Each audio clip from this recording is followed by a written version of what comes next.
Wow. Last night, I watched something I've never seen before. This country just continues to get more and more bizarre. When the president, I'm going to spend some time here talking as if you've watched the debate last night, because we have so much to cover.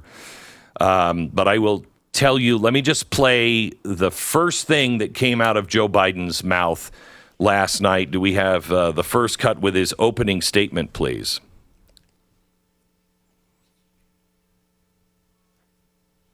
Let me look for the number. I'm sorry. It's cut 6. President Biden, inflation has slowed, but prices remain high. Since you took office, the price of essentials has increased. For example, a basket of groceries that cost $100 then now costs more than $120. And typical home prices have jumped more than 30%. What do you say to voters who feel they are worse off under your presidency than they were under President Trump? We got to take a look at what I was left when I became president and what Mr. Trump left me. When he walked out at first, he looked like The Walking Dead. And I think you're going to be surprised at some of the things I say today, because I'm not playing politics and I'm hearing everybody else playing politics. He looked really bad. And then when he opened up his voice or opened up his mouth and that came out, well, I just want to. It was breathtaking. Just his presentation. Continue, please. President Trump. We got to take a look at what I was left when I became president and what Mr. Trump left me. We had an economy that was in free fall. The pandemic was so badly handled. Many people were dying. All he said was, it's not that serious. Just inject a little bleach into your arm. You'll be all right. The economy collapsed. There were no jobs. Unemployment rate rose to 15%. It was terrible. And so what we had to do is try to put things back together again. And that's exactly what we began to do. That's probably the clearest he was all night. Now, let me give you, let's cut 14, please. Biden on the border. Given that, why should voters trust you to solve this crisis? Because we worked very hard to get a bipartisan agreement that not only changed all of that, it made sure that we are in a situation where you had no circumstance where they could come across the border with the number of border police there are now. We significantly increased the number of asylum officers. By the way, the Border Patrol endorsed my position. In addition to that, we found ourselves in a situation where when he was president, he was separating babies from their mothers, putting them in cages, making sure the families were separated. That's not the right way to go. What I've done since I've changed the law, what's happened? I've changed it in a way that now you're in a situation where there are 40% fewer people coming across the border illegally. It's better than when he left office. And I'm going to continue to move until we get the total ban on the total initiative relative to what we're going to do with more Border Patrol and more asylum officers. President Trump? I really don't know what he said at the end of that sentence. I don't think he knows what he said either. Stop. Cut 11. Here's Joe Biden on Medicare.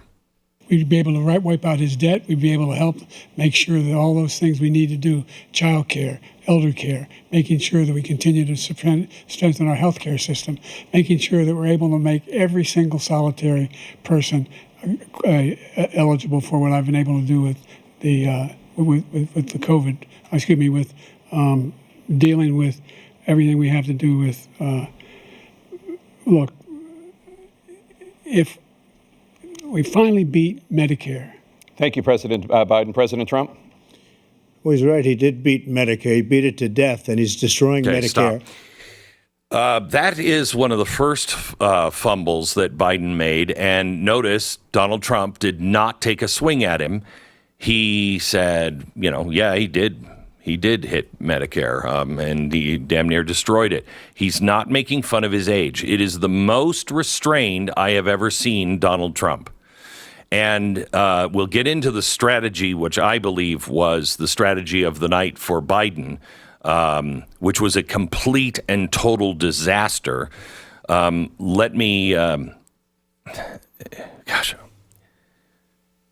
Stunning. Just having to, it's like Sophie's Choice here. I've got so much that I have to get on to the show today, and I just don't, I'm going to just have to assume that you knew what happened or that was enough information. It was something I have never, ever seen before.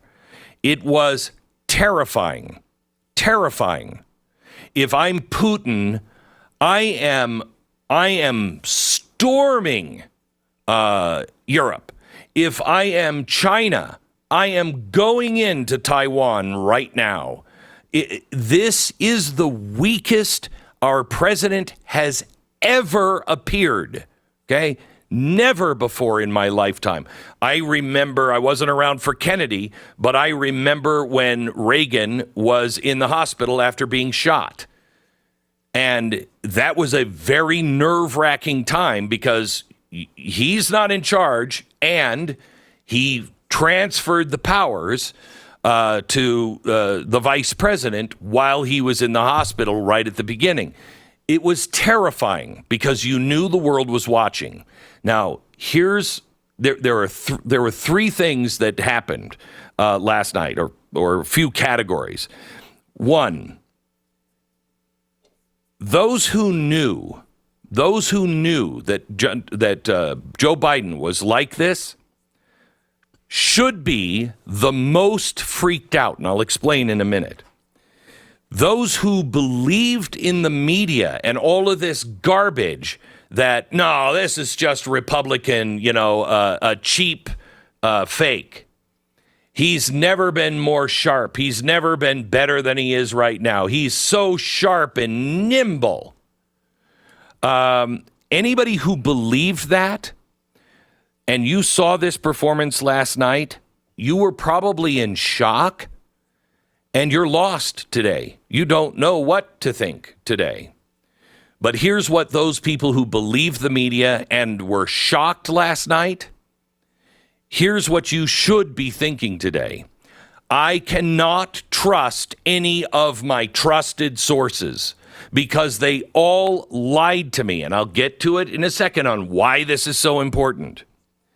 Then there were those who ran this con and who participated in this con. And I include every member of the press corps. Anybody who's talked to him, anybody who's seen him, anybody who has seen him up close and personal, has had conversations as the press. You knew it. You knew it. Also, those who ran the con in the White House and the Democratic Party. Shame on you. We do need a list of the people who ran this con and covered for him. And I'll explain why again in a second. And then there are those,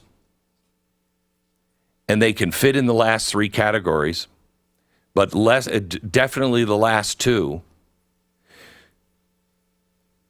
Those who are today responding by saying the Democratic Party is in trouble, that what are we going to do for the election? Can we get him to step down before the convention? If we do, how do we pay? Are you out of your mind? We are now facing nuclear threats that we haven't faced since the 1960s. But in the 1960s, we had a jackass of the Soviet Union, Khrushchev, but he was at least aware. We had Jack Kennedy, who was in so much pain, not unbeknownst to you, the doctors were jacking him up on drugs. But at least he was sane and all there. We have a president that will have 7 minutes to decide. 7 minutes. I don't know if you know what it is like if there is a launch of a nuclear weapon, or even one that we think has a nuclear bomb in it. If North Korea would launch a hypersonic weapon at us, We would have less time than 7 minutes. We wouldn't be able to verify if that was a nuke or not. The president has 7 minutes to decide. And what happens? They open up the football and they take out what's called the Black Book of Death. That's how serious this is. It's called the Black Book of Death. They open it up and it is like it's a Cheesecake Factory menu. And the president has to look through it and say, okay, this city, this system, these ships, these silos, and then the guy who's with the football is kind of like an actuary. He then has to look at all of those and take each selection and then go back to the president and say, within 7 minutes, okay, Mr. President, this is going to result in this many dead. Your target is North Korea, but the selections that you made, some of those cities are up against the border of China. The radiation will blow into China and you'll kill an additional 250,000 Chinese. The Chinese will look at that as aggression against them, and they may launch against you. You may now include the Chinese. Also, up north, you're up towards Russia. You're going to kill citizens in Russia as well. Is this your selection, sir? I am so angry today that I haven't heard one single person on television or in the political realm talk about the country. They're all talking about an election. How do we replace him before the convention? How do we get him off of the ticket? How do we get this man away from the football? Do you know what our enemies were thinking last night? This country is in more danger, clear and present danger, than we have been, I believe, possibly in my lifetime. We are weak. The world knows it. We have enemies everywhere. They know it. They are threatening nuclear weapons. We cannot have this man with the Black Book of Death and the button. Does anyone understand what you actually saw? You didn't see a presidential candidate. You saw the President of the United States.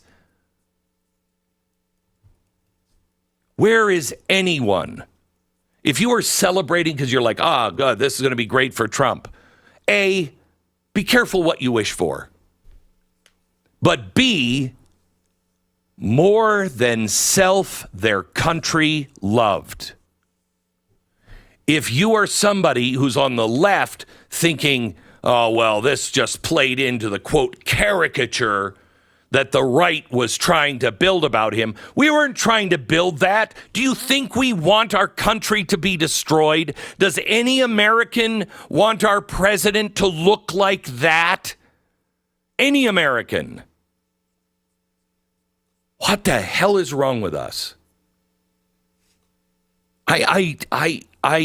We're in more trouble, not because of Joe Biden. We're in more trouble because people are not recognizing the danger that is right in front of us.